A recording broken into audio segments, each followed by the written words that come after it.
욜로의 조건과 나이가 들어 깨닫게 되는 진실입니다. 찰나의 쾌락을 넘어 인생의 복리를 만드는 지혜입니다. 우리가 오해한 욜로의 진짜 의미는 무엇일까요? 왜곡된 욜로, 그것은 바로 찰나의 소비입니다. 왜곡된 욜로는 내 마음대로 하는 것, 한방 대책 없이 말초적 중독과 무절제한 소비에 의존하는 겁니다. 그렇게 되면 결국 남는 것은 공허함과 통제할 수 없는 현실의 무게뿐이지요. 반면에 진정한 욜로는 영적 성장인 겁니다. 인생은 한 번뿐이기에 더 의미있게 살아야 하죠. 고통을 직면하고 자아를 확장하는 과정이 되어야 합니다. 책임과 자제와 성실을 통과하여 얻어지는 신세계 차원의 기쁨, 바로 개안이지요. 절정의 순간은 의식적으로 설계되어야 하는 겁니다. 평생의 소원인 오로라 여행을 계획하더라도 비용이나 직장이나 가족 등 현실의 장벽이 파고들게 됩니다. 인간은 추억으로 살아가기에 절정의 순간은 반드시 필요하겠지만 그 순간이 일상을 파괴하게 두어서는 안 되는 거죠. 즉 오로라 여행이라고 하는 절정의 순간을 위해서는 현실의 장벽이라는 게 있다는 거죠. 유진 오켈리의 교훈이 있습니다. 53세 시한부 선고를 받은 유진 오켈리는 즐거움을 뒤로 미루는 능력만 있었지 삶의 절정을 만드는 능력을 잊고 있었습니다. 진정한 욜로는 무조건적인 인내도 대책 없는 충동도 아닌 이 둘의 완벽한 조율이라고 말했습니다. 워렌 버핏이 말하는 인생과 돈의 철학이 있습니다. 진정한 자유를 위해서는 세 가지가 필요하지요.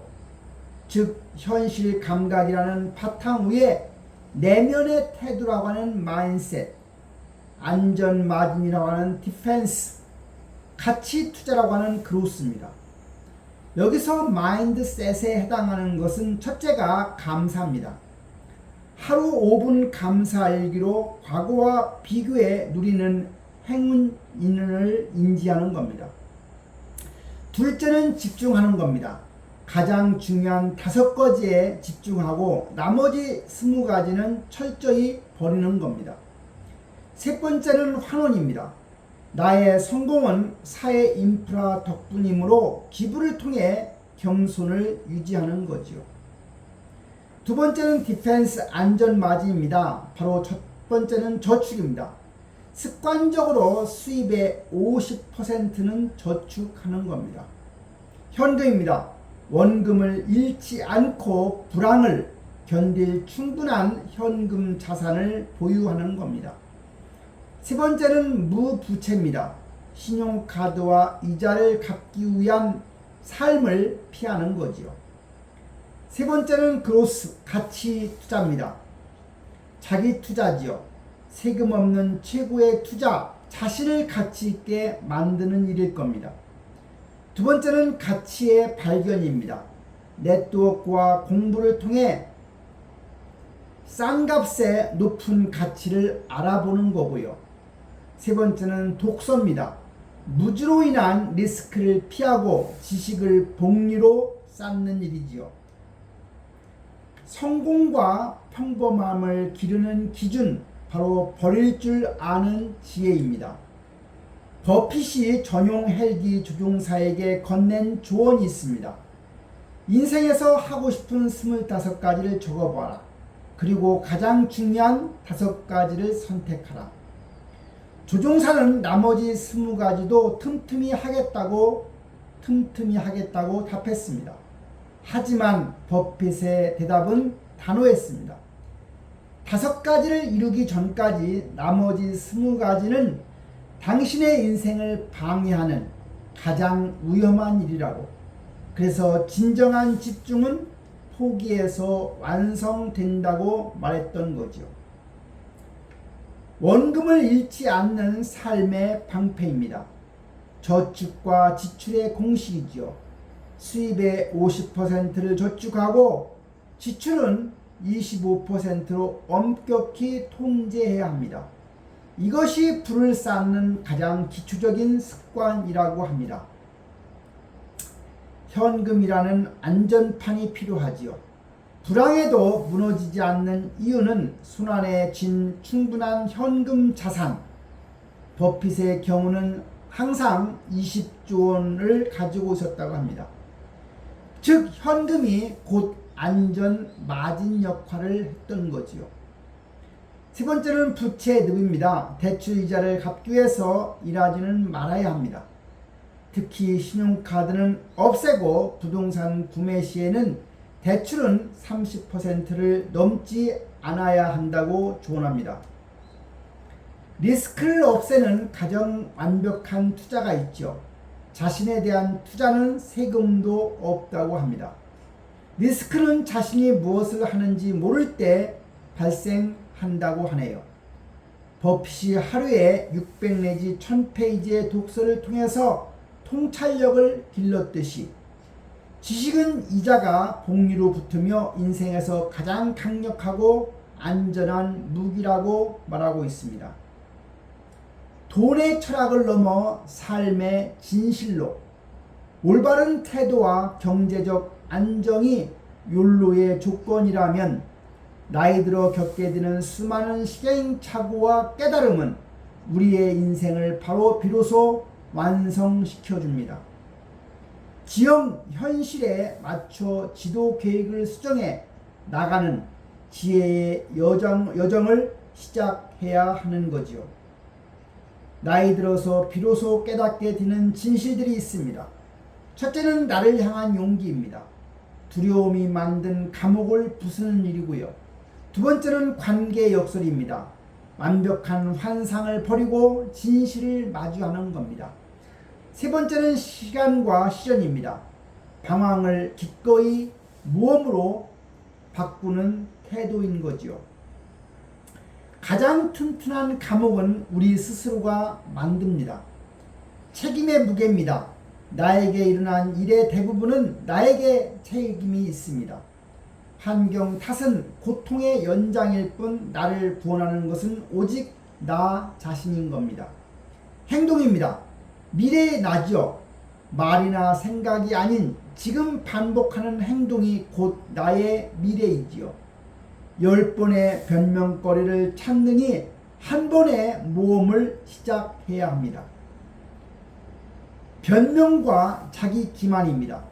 남을 속이는 것보다 자신을 속이는 것이 더 나쁩니다. 두려움이 만들어낸 핑계로 스스로를 감옥에 가두지 마시기 바랍니다. 완벽한 사랑의 환상을 버릴 때 남는 것, 기대와 환상, 차가운 진실입니다. 기대와 환상은 완벽주의가 항상 더 좋은 결과를 만든다고 생각하지요. 하지만 차가운 진실, 리얼리티는 인간관계에서 완벽주의는 오히려 독이고 결국 친구를 떠나게 만든다고 합니다. 기대와 환상에서는 우울하고 고통받는 이에게 베푸는 친절은 무조건 옳다고 생각하지만 차가운 진실을 보면 함부로 베푸는 친절은 상대의 자립의지를 망칠 수 있게 하고 필요한 것은 본인의 강력한 의지라는 겁니다. 기대와 환상에서 보면 영원히 완벽하게 나를 이해해 줄 사람이 존재한다고 생각하지만 차가운 현실은 진실은 완벽한 사랑은 헛된 환상이라는 겁니다. 오히려 이별의 고통 속에서 사랑의 가치는 견고해진다고 하지요. 지도와 지형이 다르면 지도가 잘못된 것입니다. 머릿속의 계획 지도, 이것이 현실 지형과 다를 때 우리는 종종 현실을 원망합니다. 하지만 인생이란 결국 발을 딛고 있는 현실에 맞게 끊임없이 나의 지도를 수정해 나가는 과정이지요.